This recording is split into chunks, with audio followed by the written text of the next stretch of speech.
Hey everybody, I just wanted to give you a quick update on where I am with the J-Swap 944. I've been ordering as well as waiting on a lot of different parts. Most of these parts have to do with the engine management and electrical wiring as well as the plumbing. So I'll show you what I've ordered, what's come in, what I'm waiting on, and what I'm intending to do with all these different parts. The first thing I'm going to tackle is the plumbing for the cooling system.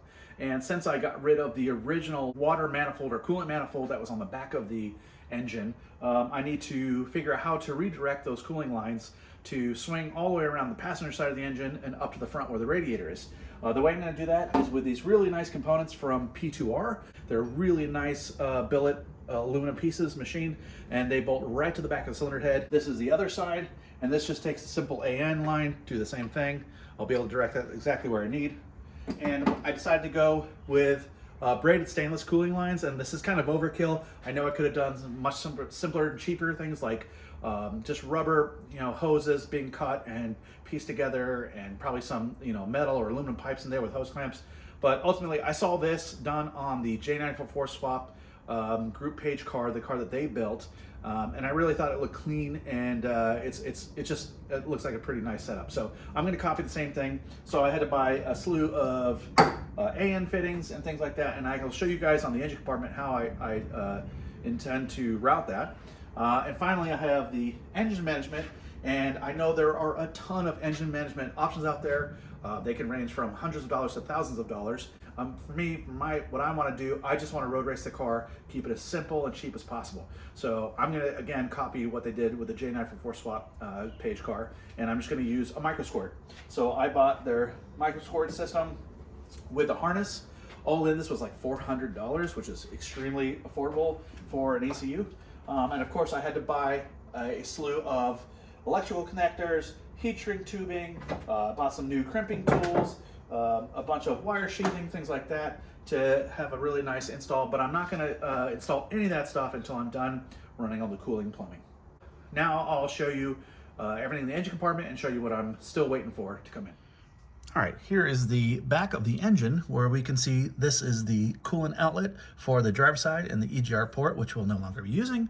And here we have the passenger side cylinder head coolant port down here with these studs sticking out. Again, these P2R components will just slip right on.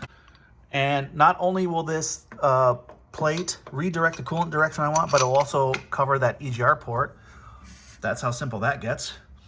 And then on the passenger side, again, we have the P2R plate, and that just slips on like so.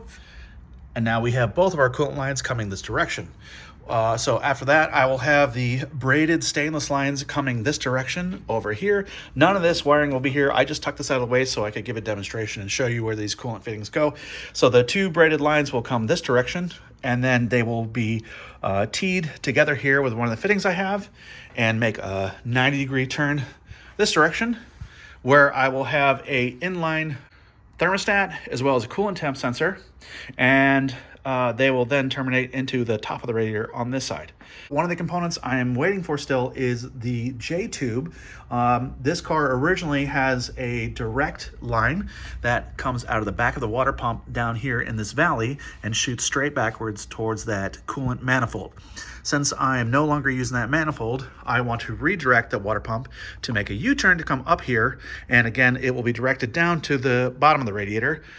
So I'm just waiting on that component, but I still have plenty to do here to keep me busy in between. So that's it, guys. Lots to do here, lots to keep me busy. Lots of braided stainless lines to mess with, and fittings to fight. And then I don't even want to think about getting into the wiring, because that is not my strong suit, but I'm hoping I can get good quick, because I'd like that thing to have a really nice clean wiring harness on it. But yeah, I'll be checking in and keeping you guys updated.